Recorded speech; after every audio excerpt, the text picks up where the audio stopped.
les 3 000 aujourd'hui sur le truc. Pour les avoir des choses, pour les clients avoir des choses. Donc, il faut que je m'adapte rapidement au truc de baisse mes prix pour que je puisse ne pas perdre les parts de marché, sinon je vais perdre les parts de marché. Donc, on fera un cas pratique de la TDG ou bien de la Guinée ou bien d'un pays comme le Congo, par exemple.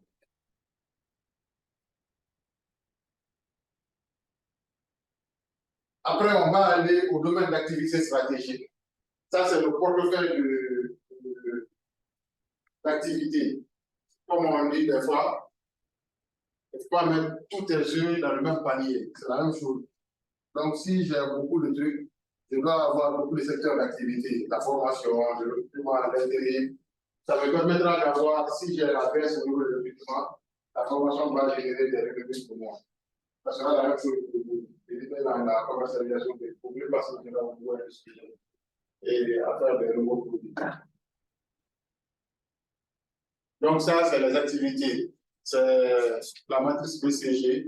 Là, on va essayer de catégoriser les différentes activités selon 2 niveaux, les parts de marché relatives et les taux de croissance des différents éléments.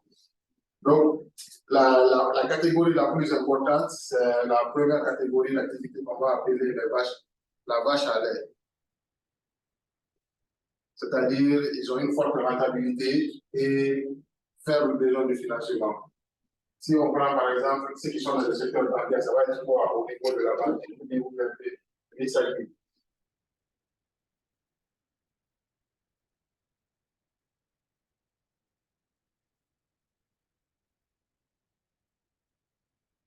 Selon chez vous, c'est quoi, si on met aux activités, si on a des grosses structures, je ne parle pas des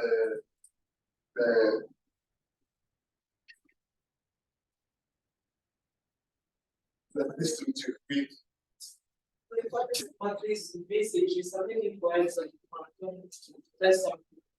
C'est BCG, c'est Boston Consulting, le G, je l'ai oublié. En tout cas, c'est le cabinet, c'est un cabinet de consultants américain qui a travaillé sur ça pour mettre ça en place. Attends, je vous dis ça.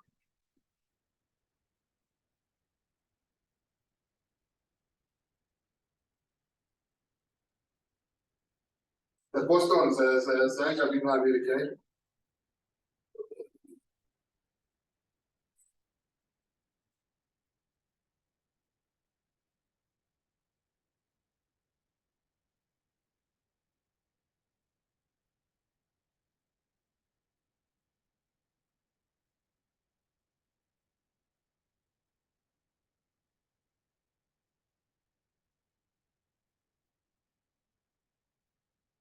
La signification du G.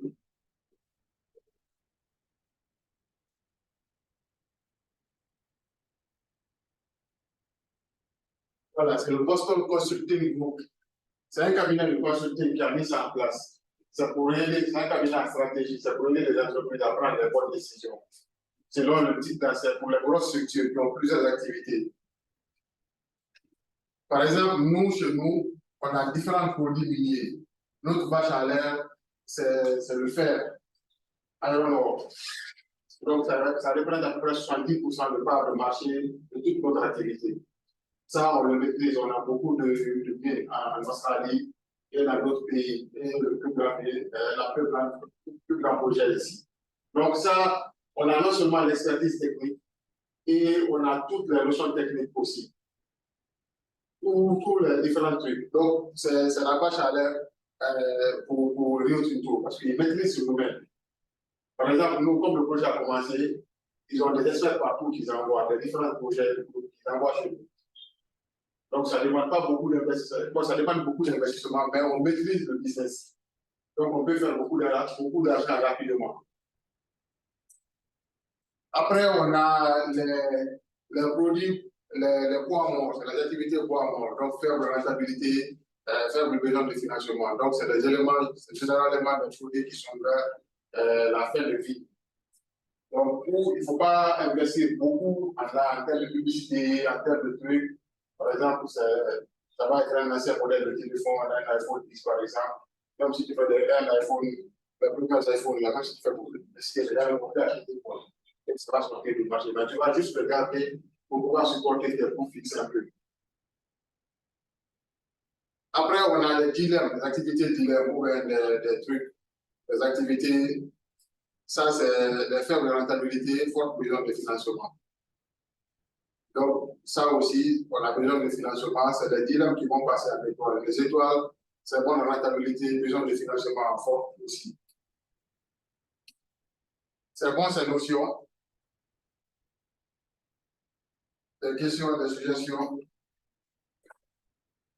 Donc, il est important, si on a une structure, qu'on puisse subdiviser nos activités en ces 4 blocs. Pourquoi on va les subdiviser? Notre responsable peut être quelqu'un qui n'a pas de notion de finance assez élevée. Il va te dire, ok, d'accord, le produit là, il faut qu'on le refinance encore pour le retrouver. Mais tant que tu sais que c'est un produit qui est à fin de vie, même si tu fais des publicités, même si tu fais des trucs, ça ne va pas aboutir, quoi. Tu me dis, je pense, patron, ça, il ne faut pas qu'on investisse ça. Tu te donnes les raisons, mais tu ne peux pas comprendre. C'est pour cela on fait ouvrir les différentes activités.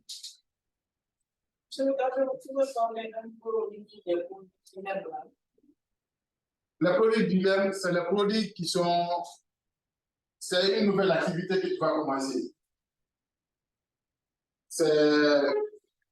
La rentabilité est faible, mais le niveau de financement est élevé. Par exemple, quand j'ai commencé à mettre la salle en place, c'est une nouvelle activité pour moi. Je ne la maîtrise pas. Et ça demande beaucoup d'investissement. Il faut acheter des tables, à des pots, il faut équiper, il faut avoir un peu en cas de truc. Et ce n'est pas assez rentable, ce n'est pas assez produit.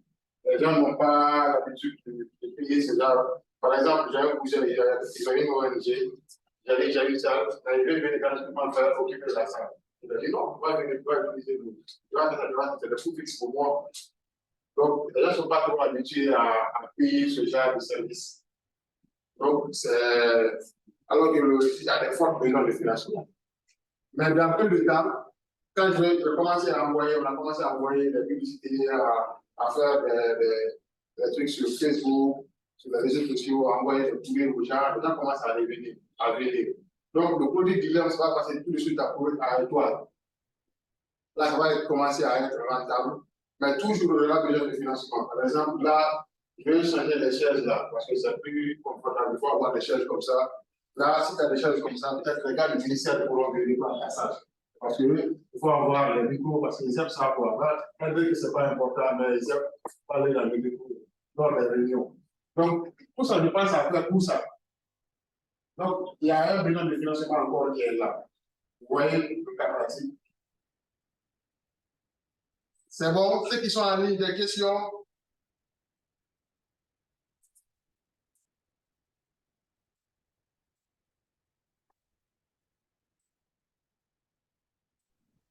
Ça va, on peut continuer de mon côté. OK.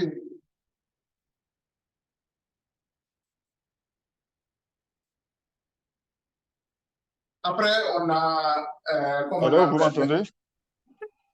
Oui. Désolé, hein, je suis partagé entre le Wi-Fi et les données mobiles là. Donc, ce n'est pas très simple. Malheureusement, les connexions en Afrique. Ouais. J'avais voulu faire un petit apport quand vous étiez en train de parler des opportunités. Parce que je sais que dans la formation, il y a certainement des gens qui vont entreprendre. Et donc, au niveau des produits alimentaires, notamment dans la grande distribution, nous avons une autre approche de la notion d'opportunité. Alors, pour nous, les opportunités, pour nous, quand vous êtes dans un domaine, je ne sais pas, quand vous distribuez, je ne sais pas, de l'eau, par exemple. Oui. Pour mieux vendre, vous avez besoin d'être un peu partout. D'accord? Vous avez besoin que vos produits soient le plus proche possible de toutes les poches de consommation. Alors, ce que nous appelons opportunité, notamment, c'est partout où vous n'êtes pas, qui est pour vous une opportunité. Parce que plus vous augmentez vos points de vente, vos points d'approche consommateurs, plus vous avez des chances de vendre.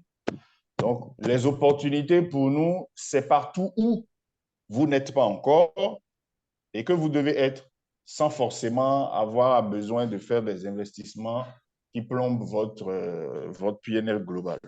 Voilà, Okay. c'est ce petit apport que je voulais faire. Ok, d'accord. Donc, en termes d'analyse SOT, je pense là où vous êtes pour l'instant, ça peut être une force pour vous.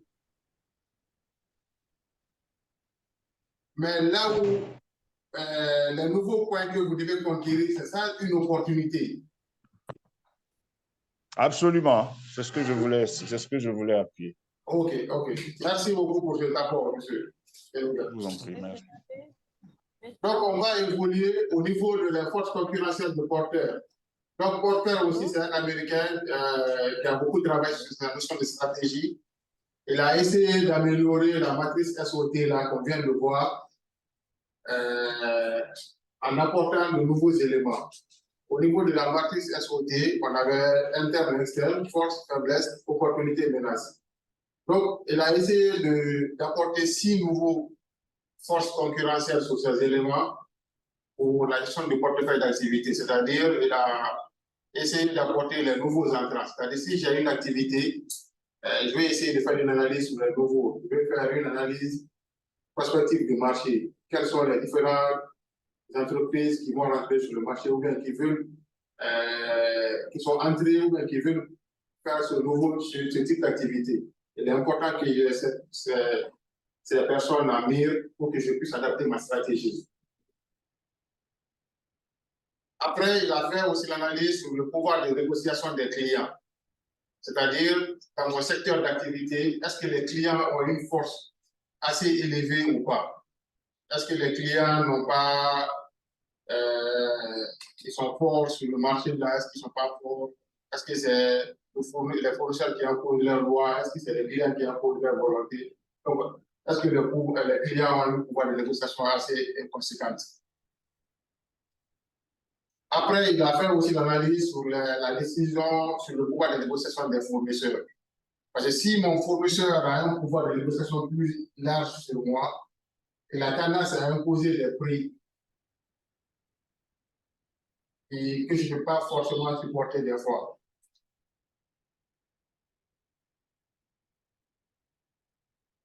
Après, on a les produits de substitution.